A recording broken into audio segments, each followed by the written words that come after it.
ঠাকুরদারা সারা জীবন গোলামি করেছে ইট ভাটাতে। তোমরা কি চাও ওই ইট ভাটাতে ফের গোলামি করতে? কখনো না।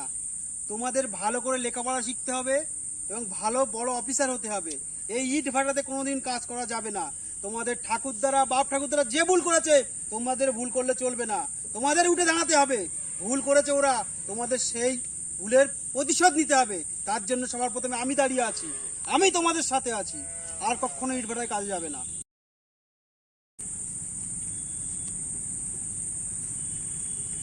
খুব পড়াশোনা করছিস না? ইট ভাটার কাজগুলো কি তোর বাপ এসে করবে? চল চল চল চল কাজ করবি, চল। খুব পড়াশোনা করছিস, চল। এই মাস্টার, এই জঙ্গলটা আমার, এখানে আমার রাজত্ব চলে, কোনো লেখাপড়া চলবে না এখানে।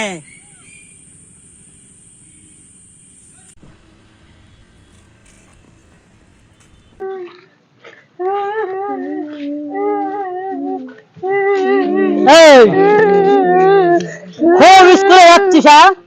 পড়াশোনা খুব হচ্ছে, কাজগুলো তোর বাপ এসে করবে। চল কাজ কর, চল চল, কাজ তোর বাপ করবে। চল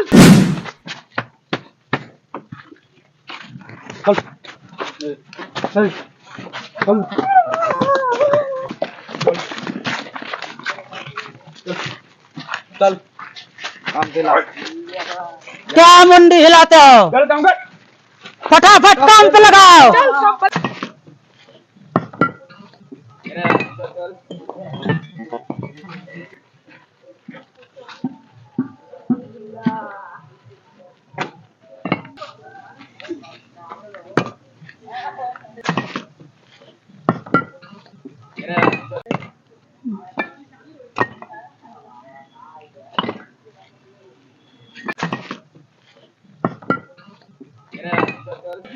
पहलवान मामा, आज हम लोग बहुत सारे मजदूरों को लेके आए हैं। हाँ हाँ हाँ हाँ हाँ हाँ, बहुत फायदा होगा। जमेगा जमेगा, पैसे ही पैसे मिलेगा रे मामा।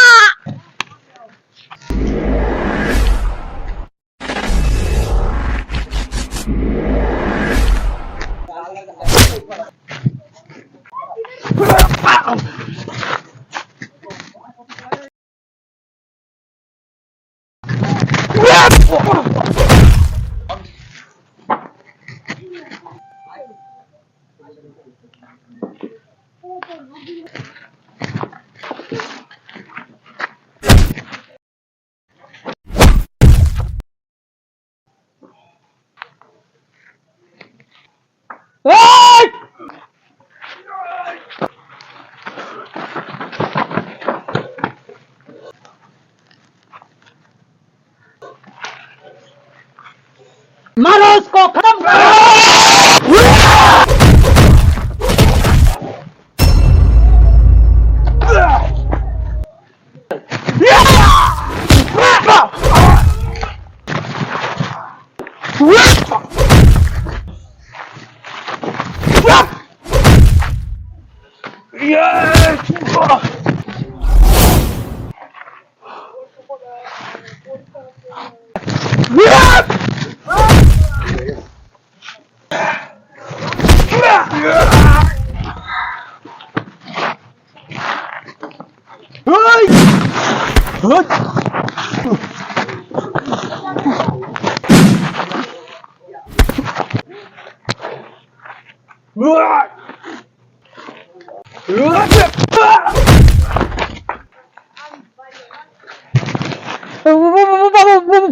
ভুল হয়ে গেছে, আর কোনোদিনও করবো না।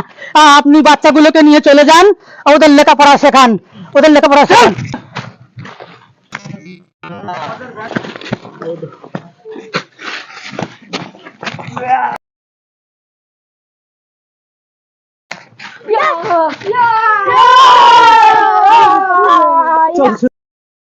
স্বাধীন ভারতে এখনো পরাধীন বাচ্চারা বিভিন্ন ইটভাটায় বিভিন্ন জায়গায় কাজ করে, তাদের বয়স 18 বছরের নিচে, একদম শিশু।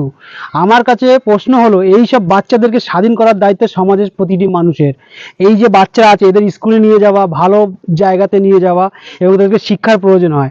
যেখানেই দেখবেন যেরকম ইট ভাটায় কেউ কাজ করছে বা কোথাও গিয়ে কাজ করছে, ওদেরকে নিয়ে স্কুলে নিয়ে যাবেন।